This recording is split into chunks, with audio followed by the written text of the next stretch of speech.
Saya 4 tahun 7 bulan belajar di Israel, mau cari tahu mana itu Injil yang betul, mana Injil, kitab Injil itu. Kata Yahudi, Injil itu disimpan di dalam laut mati. Maka ada istilah akademik, the Dead Sea Scrolls, gulungan naskah laut mati. Nah, di laut mati ini kita lempar bayi saja, bayi tidak tenggelam karena kadar garamnya tinggi. Nah, Ustadz sekelas Yahya Waloni yang mengaku lulusan dari Roma Katolik, dari Belanda, dari Jerman, dan macam-macam, tapi isi khotbahnya itu kosong. Dan ini bisa menyesatkan umat dan menimbulkan kesalahpahaman. Karena Kristen maupun Yahudi tidak pernah memahami bahwa Alkitab kuno itu disimpan di atasnya laut mati. Dan itu impossible. Karena tidak mungkin Anda meletakkan barang di laut mati yang kadar garamnya itu tinggi sekali. Jangankan bayi dilemparkan di laut mati akan mengambang. Orang sebesar Anda, seberat Anda pun kalau dilemparkan di laut mati itu juga akan ngambang.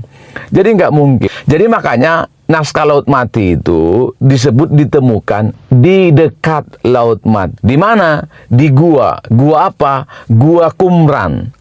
Nah, itu di tepi barat dari daerah Laut Mati. Jadi bukan di atas laut matinya itu, atau di dalam lautnya, kan tidak mungkin. Makanya disebut dekat Laut Mati di Gua Qumran. Nah, jadi penemuan itu jelas sekali bahwa naskah Alkitab kuno itu disimpan di Gua Qumran. Makanya disebut dengan Ki Qumran. Jadi ada 11 gua yang menyimpan naskah-naskah kuno itu. Makanya dibuat untuk mengidentifikasi Ki 1, Qumran 1, Ki 2, Ki 3. Jadi misalnya di Ki 4 atau di Gua 4 ini, di Qumran 4 ini, naskah Yesaya ditemukan, Yeremia ditemukan, dan seterusnya. Nah, naskah laut mati ini ditemukan oleh para penggembala-penggembala suku Badui.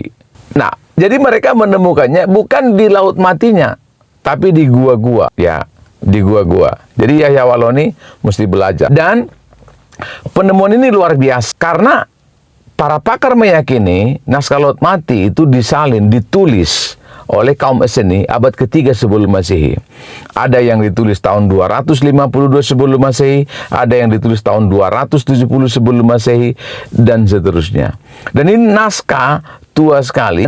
Ini penting. Tetapi pengajaran dari Ustaz Yahya Waloni ini harus ditolak, dan orang bodoh pun sebenarnya tidak akan mampu mengatakan bahwa Alkitab itu disimpan di dalam laut mati. No way.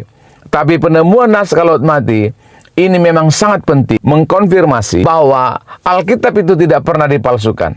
Karena dokumen-dokumen tuanya itu ada, lengkap, disimpan, dipelajari, dapat diakses oleh khalayak ramai, oleh publik, dan dipelajari baik oleh Kristen, Islam, Yahudi. Jadi bahkan orang Yahudi pun sangat-sangat menghormati naskah laut mati, dan mereka mempelajari itu. Membuktikan bahwa perjanjian lama itu, baik Kristen maupun Yahudi, itu sama. Tidak ada yang berubah. Titik komanya itu sama. Nah, teman-teman sekalian, ini penting sekali. Baik Islam maupun Kristen maupun Yahudi harus berhati-hati mendengarkan khotbah-khotbah dari ustadz-ustadz yang hanya mengaku lulus kuliah dari luar negeri, kuliah dari Roma Katolik, dan semacamnya. Dan bukan hanya Yahya Waloni yang mengklaim itu. Banyak ustadz-ustadz lainnya juga yang melakukan pembodohan publik. Sehingga ini menyesatkan, menimbulkan kesalahpahaman.